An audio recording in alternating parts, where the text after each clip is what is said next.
Hello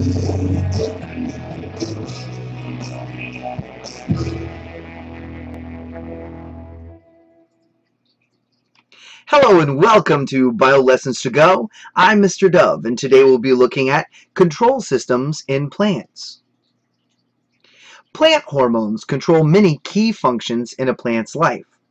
For example, hormones will control a plant's germination, its growth to maturity, its ability to flower, its fruit development, and even its movement into dormancy.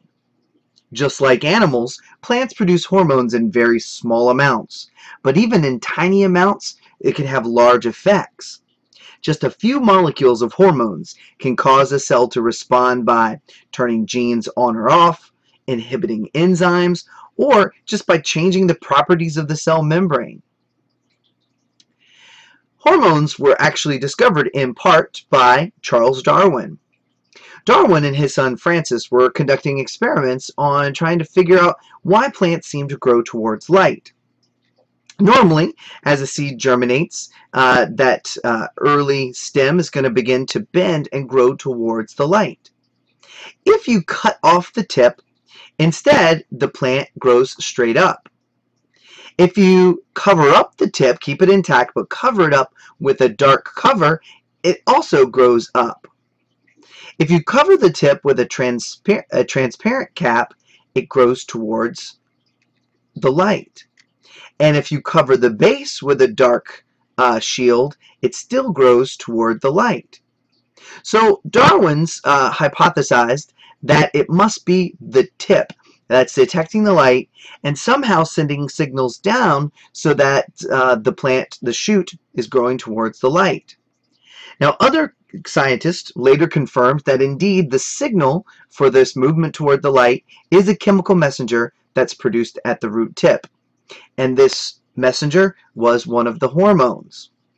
The hormone identified by Darwin is a group of hormones called auxin. It's one of the 5 hormones that we'll be talking about today.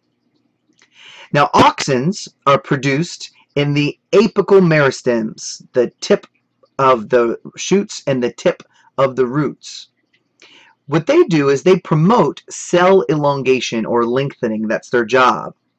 So, for example, when a grass seedling is exposed to light from one direction, the auxins are going to build up on the shaded side. So we're going to get a lot of auxins building up over here, causing them to elongate and lengthen more uneven than those on the lighted side. And so as a result, the plant is going to grow towards the light. Another major hormone involved in plant growth is the cytokinins. Cytokinins stimulate cell division. They're produced in actively growing tissues, particularly in the embryos, the roots, and in fruits. The ones that are made in the roots, they target cells in the stems by moving upwards in the xylem. Now, one effect of cytokinins is to slow the aging of flowers and fruit. For example, if we look at this picture here, this cutting here of a tobacco plant has very, very low cytokinin production, while the one here on the right has a lot of cytokinin production. Despite the fact that they're both the same age, 58 years old, or sorry, 58 days old, the one here on the right is much younger in appearance.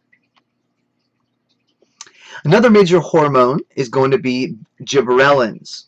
Gibberellins are produced both in the stems and the roots of plants, and they have a wide variety of effects. One of the main roles is to stimulate the growth of stems by promoting cell division and elongation. Basically, it's very similar to the effect that we saw with auxin. But in addition, gibberellins are also important in promoting seed germination. When certain species of fruits are sprayed with gibberellins, it causes their fruits to grow larger. So here we have no auxin in these grapes and auxin here, and you notice how they're much bigger. Another major hormone is abscisic acid. Under certain conditions, like going towards winter or in a drought, a plant is going to be more likely to survive if it can go dormant. Abscisic acid, abbreviated ABA, actually helps that plant become dormant by inhibiting cell division. Another way that it helps is it acts as a stress hormone in growing plants. For example, when a plant gets dehydrated, ABA is going to build up in the leaves, which is going to help with the closing of the stoma so that plants will lose less water and be able to survive under that drought condition. Finally, the last of our 5 major hormones is ethylene. Ethylene is a naturally occurring hormone that stimulates fruit ripening. So over time, here we have our control bananas, and here are bananas that have been treated with ethylene, and after 7 days, the ones with ethylene have ripened, and the ones without ethylene have not. One way that you can help make your bananas ripen faster is put them in a basket with apples. Apples produce ethylene, and so then the ethylene will trigger your bananas to ripen a little bit faster. If you want to make sure that they stay green longer, keep your apples and your bananas separated. Another big effect of ethylene is to promote leaf drop in our deciduous trees in autumn. The buildup of ethylene in the leaves as we go from our longer days in our summer to our shorter days in winter, as we move from autumn into winter, causes the leaves to drop.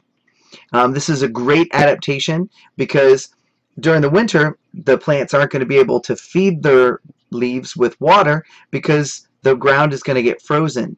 And you really can't afford to lose water through evaporation, so you've got to lose that leaf. Now, besides hormones, another big thing that is going to control our plants are different environmental triggers. Any kind of growth or response as a result of an environmental stimulus is called a tropism. There are several different tropisms that you should be familiar with. One is a response to touch, which is called thigmotropism. A lot of plants, Venus flytraps, for example, are going to respond to touch. Climbing vines, they're going to respond to touch, allowing it to grow around a center axis so that they're able to coil and grasp as they climb up that central axis. If a plant is responding to light, this is an example of phototropism, its ability to grow towards or away from light. And then finally, another tropism is gravitropism, that responds to gravity. The idea that it knows the down and up, it's able to respond appropriately. A great example of this is seen in a seed as it's germinating. A seedling is going to grow upwards, and its roots are going to grow downwards no matter where the seed is or how it landed into the soil. Finally, in terms of external stimulus and plant control, one of the interesting things is that plants use changes in day and night time to be able to control their lives. This ability to control the plant based upon season is called photoperiodism. How a plant is able to respond to changes in day length and night is because they have special proteins called phytochromes. These phytochromes are going to be able to detect the differences in the wavelengths of light as we move from sunrise to sunset, and this allows them basically to set their internal clock. Some plants, which we call short day plants, they're going to flower in the fall or winter when the dark periods are going to exceed a certain critical length. And so they're going to be able to detect those changes, and they're going to find that optimal time to be able to flower when their particular pollinators are going to be available. In contrast, a long day plant will flower in late spring or early summer when the dark periods are going to shorten. And then we also have day neutral plants, which is going to reach a stage of maturity no matter what's going on in terms of the day length. Dandelions, tomatoes, and rice are all examples of day neutral plants. So normally we don't think of plants as being able to be dynamic and respond to changes in the environment, or having a metabolism containing hormones that allow them to grow and change according to these chemicals. But indeed, plants are pretty dynamic organisms, and the more we study them, the better we're going to be able to use them to provide us with not only the food to support our lives, but also the aesthetics so that we can enjoy them year-round.